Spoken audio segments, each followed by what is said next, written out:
Hahaha, ya cek 1 2 3 ya, cek. Ini studio baru bos, studio baru. Ada di belakang ya. Kita mau ngeliat di YouTube saat ini tentang biaya hidup anak kos yang ada di Surabaya. Kita lihat saja. Hai guys, balik lagi sama gue Raffi Cakasana. Jadi guys, di video kali ini gue bakal... Sebentar, kalau Anda mau silakan di subscribe channelnya masnya ini ya. Itu Raffi Cakasana, saya subscribe. Subscribe ya kan? Subscribe, sudah subscribe. Bakal ngejelasin kalian semua biaya sehari-hari gue sebagai anak kos di ITS. Sampean ini anak Surabaya kok ngomong gua nggak masuk. Surabaya. Nggak masuk. Biaya ini tuh meliputi biaya. Ya mungkin orang Jakarta ya, terus soalnya di Malang itu ada juga kecenderungan orang ngomong gua padahal nggak masuk. Cur. Kok niku sapa ngomong gua sempak. Biaya kos, biaya transportasi, biaya makan, biaya bensin lah, biaya beli galon dan lain sebagainya. Buat kalian yang belum tahu, nama gue Raffi Cakasana, gue kuliah di ITS, jurusannya Teknik Sipil, angkatan. Oke, ITS, Institut Teknologi 10 November, Surabaya. Iya no? Ya, ITS ya, Pak? Iya, Institut Teknologi 10 November, Surabaya. Saya ditemani oleh Mas Rino di studio yang di belakang rumah ini ya. Semoga saja lancar. Lanjut. 2018. Tujuan dari video ini dibuat adalah... Berarti 2018, sekarang 2023, 19, 30, likur. Kayaknya sudah lulus ya. Tapi kalau anak-anak ITS biasanya agak lama ya. Teknik itu biasanya agak lama. Lanjut. Referensi buat kalian semua yang ingin masuk ke ITS. Jadi biar kalian tahu kira-kira kalau misalnya kuliah di ITS itu nanti kehidupan sehari-harinya ngabisin duit berapa sih. Oke, Keputih. ITS itu Keputih, bosku. ITS itu nang Keputih. Di Keputih ya. Kita lanjut saja. Kita lihat bagaimana. Pakai kos-kosan itu selama setahun atau bahkan mungkin kalian kalau nyaman kalian bisa tinggalin itu sampai lulus. Nah, menurut gua dalam memilih kos-kosan itu perlu banyak yang harus kalian pertimbangkan. Yang pertama yaitu fasilitas. Fasilitas harus dipertimbangkan. Lanjut. Fasilitas yang ditawarkan harus sesuai sama yang kalian mau. Terus yang kedua, jarak dari kosan kalian ke kampus kalian itu. Oke, jaraknya juga harus dipertimbangkan ya. Jaraknya harus dipertimbangkan. Fasilitasnya juga harus dipertimbangkan. Kemarin saya sudah review kepada jenengan itu kalau harga kos 1.750.000, 1,5 juta dapatnya itu ruangan ber AC ya, kemudian ada kasur queen bed ya, kamar mandi dalam jongkok. Kemudian ruangannya itu sekitar 4x4 atau 3x4, saya agak lupa ya. Tapi fasilitas wifi ada, itu harga segitu. Kita akan bandingkan nanti dengan harganya yang di masnya ini berapa. Oke. Itu kira-kira memakan waktu berapa lama dan berapa jauh gitu. Terus yang ketiga, kos-kosan itu harus dekat dari mana aja. Misalnya kalian pengen mudah aksesnya ya. Benar sekali. Anda dekat dengan Indomaret, tempat cucian. Kalau Anda mau masak ya dekat dengan pasar. Ada orang jualan sayur. Kemudian apa lagi ya? Cuci apa namanya? Apa jenenge cuci ini loh apa? Bukan, apa ngarannya itu?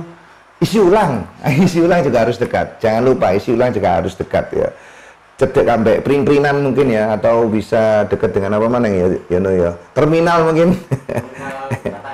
Beratan. Lanjut. Kalian pengen ke pom bensin itu lebih dekat itu.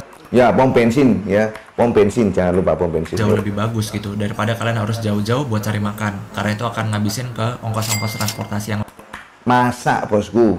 Ya usahakan masak lainnya. Nah, mungkin kalian ada yang bertanya, "Bang, kosan lu berapa harganya?" gitu. Nah, untuk kosan gua 1 tahun itu harganya 13 juta rupiah.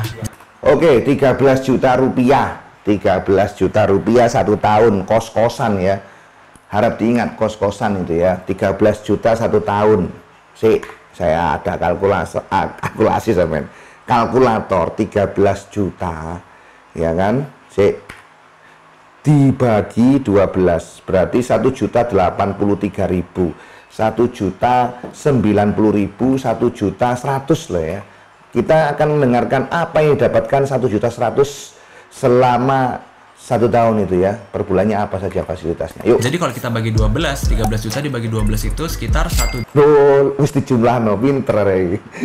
Aku lapor emang apa jenenge gak kalkulator barang. Yuk. 80-an ribu. Nah, pasti kalian ada yang mikir, "Bang, kosan lu kok mahal banget sih? Lu ngapain ke kosan gitu sampai 1 juta?" Oke, jadi gini dulu. Oke, dikira mahal ya, 1 juta itu kayaknya mahal sekali. Oke. Banyak banget yang harus kalian pertimbangin sebelum kalian bilang kosan itu mahal atau murah. Pertimbangan kenapa kos itu mahal atau tidak ya, kita lihat apakah harga 1.083.333 itu tadi tergolong murah atau mahal. Itu ada banyak yang tadi kayak gue bilang, fasilitas, entah itu dekat dari kampus atau enggak, entah itu mudah mengakses ke tempat makan atau Lanjut, lokasimu nang di sih Mas. Oke. Kamar yang hoki banget dan itu speednya bener-bener kenceng banget sih kalau buat gue nonton YouTube, buat ngupload YouTube. Oke, internetnya sih, internetnya. TV, ada internet wifi. Ada TV, ada lemari, kamar mandi dalam, AC. Ya kan? AC bos, AC kalau segitu ya murah bos. Tergantung nanti sampean itu bayar listriknya gimana. Kecepatan 20 megabit per second. 20 megabyte per second masuk ya. Kalau yang saya tahu yang pernah saya asuh itu 30 megabyte. Dan router wifi-nya itu ada persis di depan kamar gue. Jadi tuh gue bener-bener kedapetan kamar yang hoki banget dan itu speednya bener-bener kenceng banget sih kalau buat gue nonton YouTube. Oke, internet ya. Jangan lupa internet itu juga harus jadi faktor yang masuk ya. Kos-kosan gue lupa. kan itu kayak kosan islami gitu. Jadi tuh kita dikasih makan sahur sama dikasih makan buat buka puasa. Jadi kalau pas bulan puasa itu sehari-hari gue bener-bener ngeluarin 0 rupiah banget buat pas puasa sampai ngeluarin 0 rupiah ya. Sebenarnya nggak usah sulit-sulit kalau sebenarnya puasa. Kamu tinggal sobo ataupun pergi ke masjid, ke musola terdekat itu mesti biasanya ada takjil terus ya. Makan. Sama sekali nggak keluar makan karena kita udah disediain makan di situ. Tapi kalau buat hari-hari di luar bulan Ramadan, ya jelas lah itu kagak dikasih makan. Nah, kalau buat listriknya itu pakai token bayar sendiri. Oke, listriknya bayar sendiri. Harap dicatat itu ya. Listriknya bayar sendiri. 1 juta listriknya bayar sendiri. Masih lebih murah ketimbang yang saya review kemarin 1.750.000 itu tokennya bayar sendiri ya. 1.750 sama 1.500.000 ya. Kalau ini 1 juta tokennya bayar sendiri. Ingat, bayar sendiri ya, 1 juta listriknya bayar TV. Oke. Jadi harga 1.083.000 per bulan itu di luar dari kebutuhan listrik. Tapi air itu udah termasuk situ ya. Jadi saran gue kalau Oke, sekali lagi airnya sudah termasuk, listriknya tidak kalian ya. pengen milih-milih kos-kosan, kalian itu pastiin dari segi fasilitas, dari sisi kenyamanan, dari sisi kalian dekat di kampus apa enggak, dan sisi dari kalian itu dekat sama makanan atau enggak. Nah, misalnya kalau kalian bingung nih pengen cari kosnya kayak gimana, coba kalian download nama aplikasinya Mami Kos. Oh, jangkrik ujung-ujungnya promosi aplikasi ya. Tapi memang jangkrik. Tiwas tak review, lihat sempak ya. Oke ya. Jadi memang tadi itu informasi penting sekali buat jenengan apa yang harus kita perhatikan ketika kita milih kos-kosan. Fasilitasnya harus tersedia Pak. Kita harus rinci apa parkiran mungkin ya. Kalau Anda bawa mobil ya harus ada parkiran mobilnya. Sampean misalkan butuh internet ya, internetnya gimana, lemot apa tidak dan sebagainya. Listriknya gimana, listrik tanggung siapa, air tanggung siapa, airnya sumur ta, airnya PDAM ta, ya, ya itu tergantung ya, tergantung. Tapi memang yang paling utama adalah jarak sampean dengan kampus itu ya. Kalau Surabaya Timur di Semelowaru itu Untak ya, Untak itu dekat, Unitomo itu juga dekat, kemudian juga ITATS itu juga dekat ya. Stikom itu juga dekat, apalagi Stesia itu juga dekat ya. Pernah kemarin tuh ada yang tanya, Mas, saya kuliah ITS mau cari kos di Semelowaru. Kadoan Pak, kadoan. Sampai cari daerah Keputih, sampai cari daerah-daerah Klampis mungkin ya. Tapi kalau Semolo ke ITS terlalu jauh ya, jauh, menurut saya itu jauh. Kemudian, Pak, saya anak UNER kampus C, ya cari daerah Semelowaru, kadoan. Kalau sampai di kampus C, UNER itu mending di daerah Kalijudan misalnya ya. Itu juga oke. Misalkan mana lagi ya, Kalijudan, terus oposisi daerah nanti kok. Daerah nanti no. Jadi UNER kuno kampus C kok. Mulyorejo ya. Mulyorejo larang-larang, Bro. Mulyorejo sing jero ya.